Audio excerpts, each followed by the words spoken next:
Are you a woman of faith who is struggling in your current season of life? Do you feel like life is happening to you instead of for you? My name is Jill Pack. I am a certified life coach and a member of the Church of Jesus Christ of Latter-day Saints.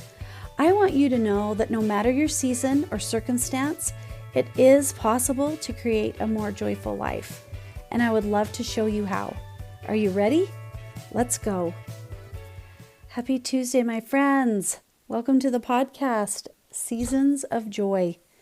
This is episode 5, titled How to Solve Any Problem. What many people believe are problems aren't usually problems at all. Almost all of our problems are due to what we think and what we believe. Today, I wanted to talk about the main tool I use with all of my clients, which includes myself. Everything that I teach actually ties back to this basic tool. This tool is called the model. It was developed by Brooke Castillo, the founder of the Life Coach School where I was certified. This simple but powerful tool is made up of 5 interrelated components. When you change one component, it affects the others. By understanding and applying this model, you actually can literally find a solution to any problem. This model, this process allows you to access your creativity and wisdom that's within you. So the 5 components of this model are as follows: circumstances, thoughts, feelings, actions, and results. This is what we call the CTFAR model. Each letter is its own line. So if you were to write it on a piece of paper, you would write CTFAR, each on its own line. When we really understand the model, we can clearly identify a problem and then we can begin to uncover the root cause of the problem and build a picture of what's going on in each of these other components.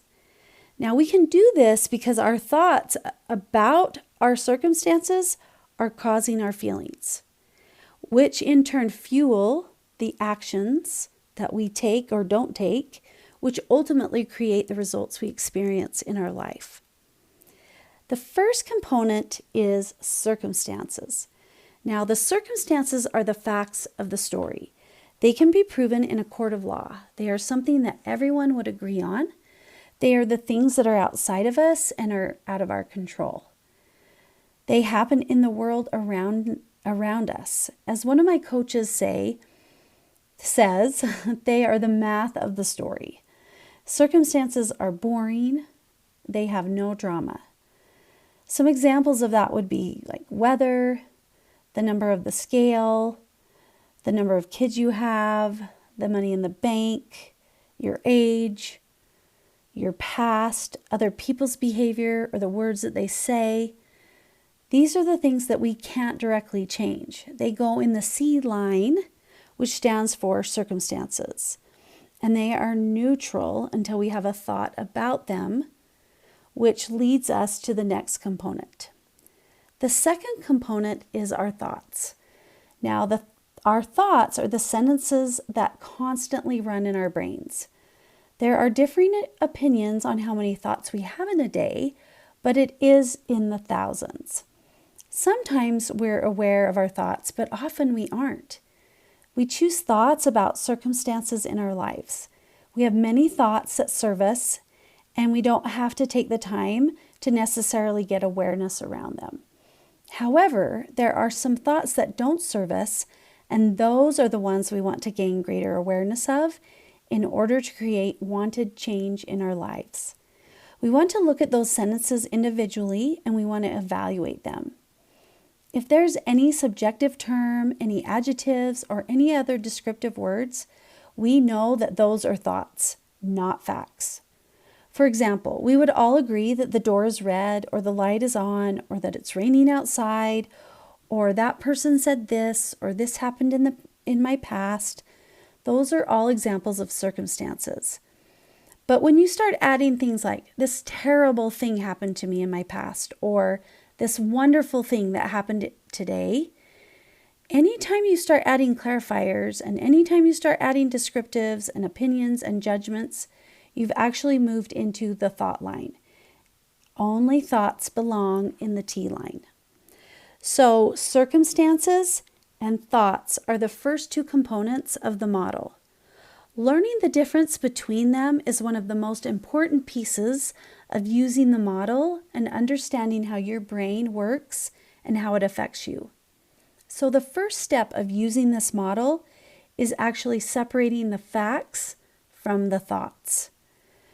I use an exercise with my clients that really teaches how to practice separating facts from thoughts.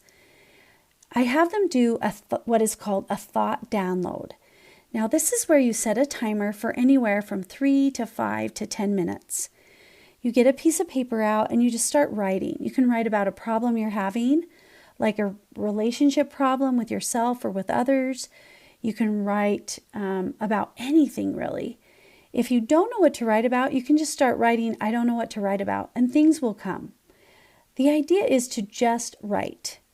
And then when the time is up, I have my clients go back through and they circle the circumstances and they underline the thoughts. You will see that when you go through and you do that, you will have a few circles and then a lot of lines. This is great practice at learning how to separate those facts from thoughts. So I'm going to share an example from my own life. So my husband, he is amazing and I love and adore him. He loves and adores sports. He loves me, but he loves sports. He loves watching sports. He loves playing sports. He is a very loyal fan to his teams, the Jazz, the Aggies, the Phillies, the Rams. Actually, if there's a ball involved, he will watch it or participate in it. There was a long time in our marriage when I would try to talk to him while he was watching a game or something, and it wouldn't seem like he was listening to me. And I would have probably said something like, my husband never listens to me. This may or may not describe a fact because someone else in the same circumstance may disagree. Not everyone is going to agree, so it would not be a fact that could be proven. Now, if my husband didn't answer a question I asked, I could say, my husband didn't reply to my question. That is a fact. But the statement, my husband never listens to me, was just a thought. The fact that he didn't reply to my question was not a problem at all until I had a thought about it.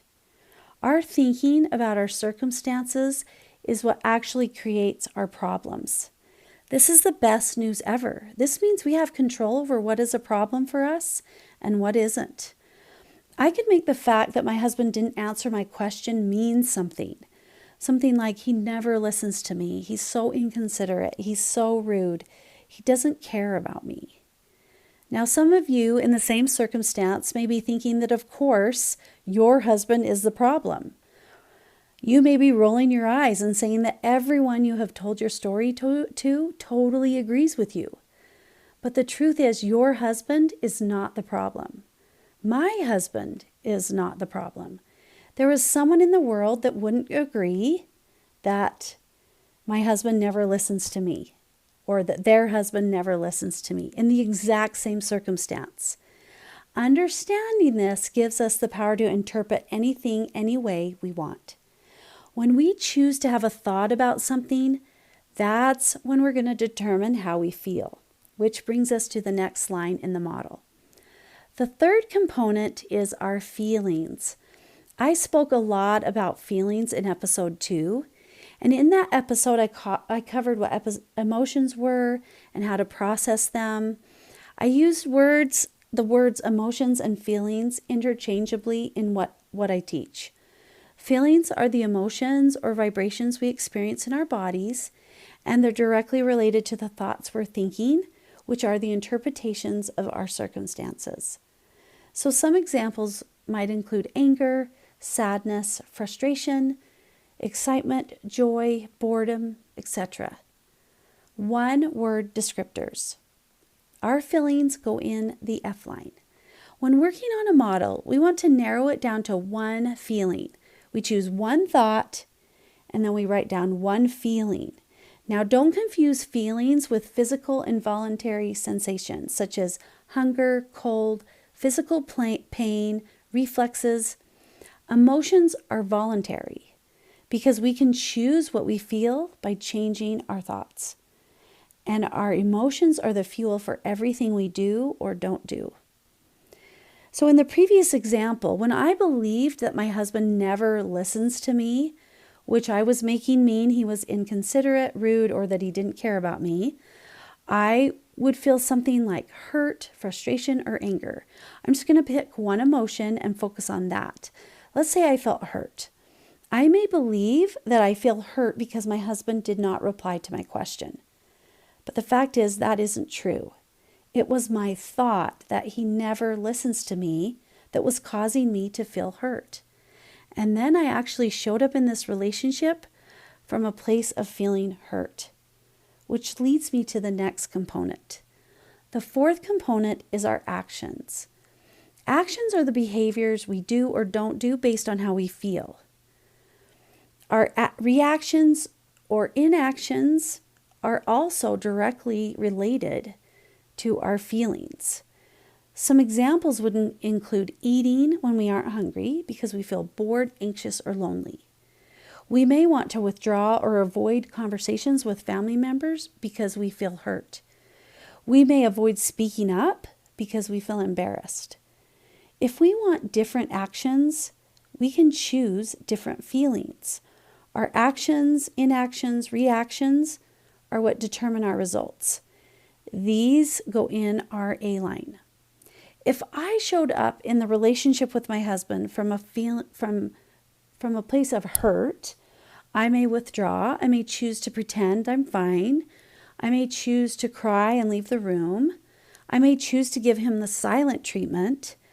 And I may choose not to tell him how I really feel. All of these actions and inactions are creating my results. For many years, I've had feelings and thoughts similar to these, which actually had me showing up a certain way in this relationship, which created results I did not love. Which leads me to the next component. The final and fifth component is our results. This goes in the R line. Our results are the consequences or effects of our actions, the life experiences we are creating for ourselves. Some examples would include being overweight, having a dysfunctional family relationship, scoring well on a test, buying your dream home, or being late for an appointment. Choosing different actions will lead us to different results.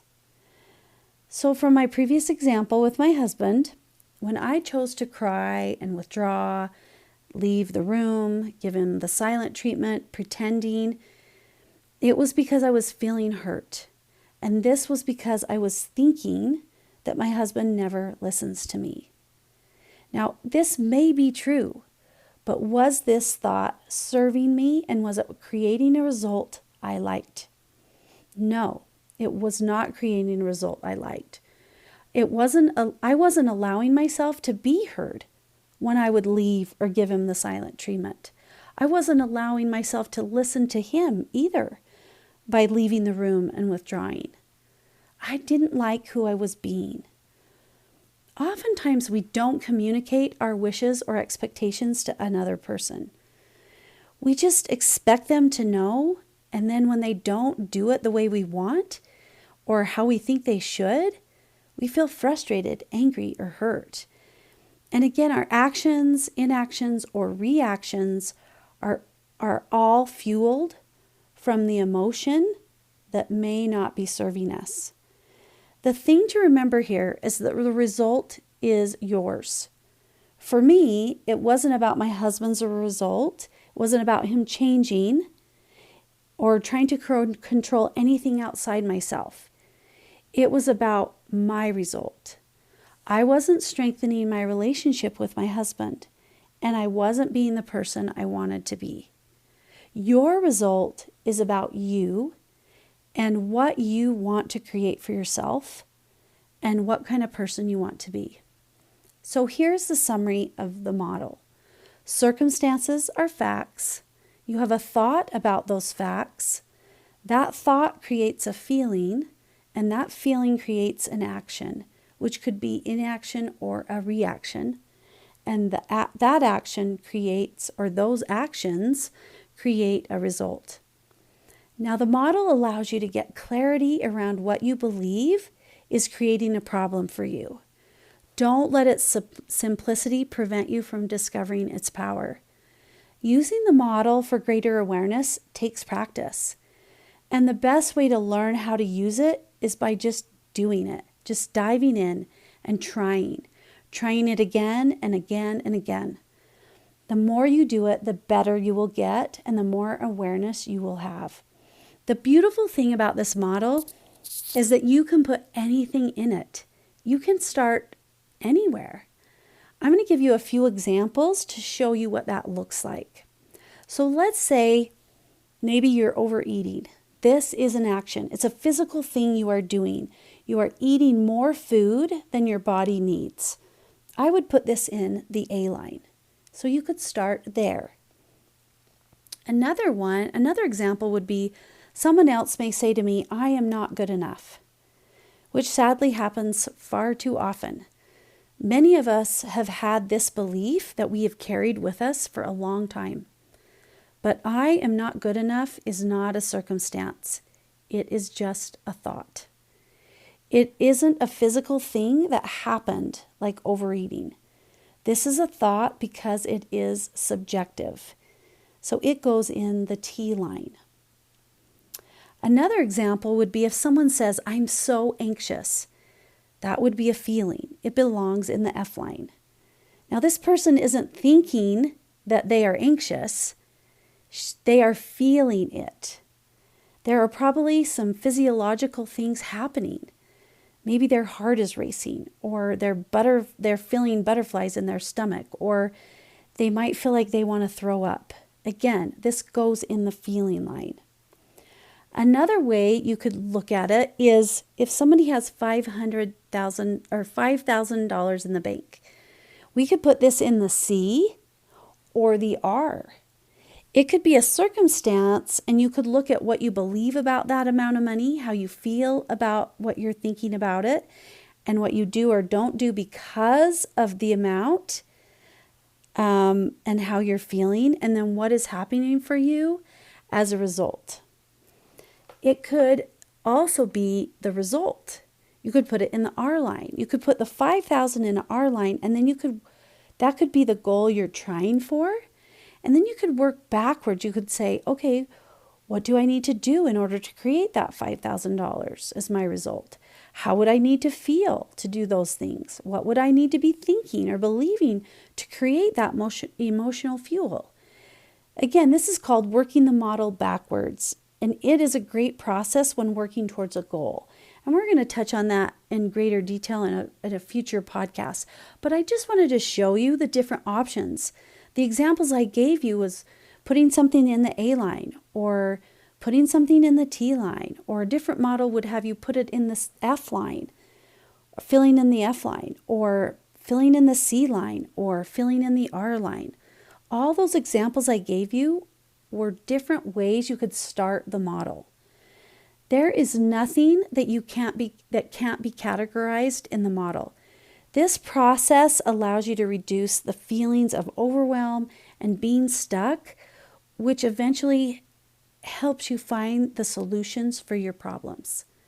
Once you categorize what you are dealing with, then you finish filling in the model. So no matter where you start, you just begin filling in the other components. This helps you look for the cause of your problem.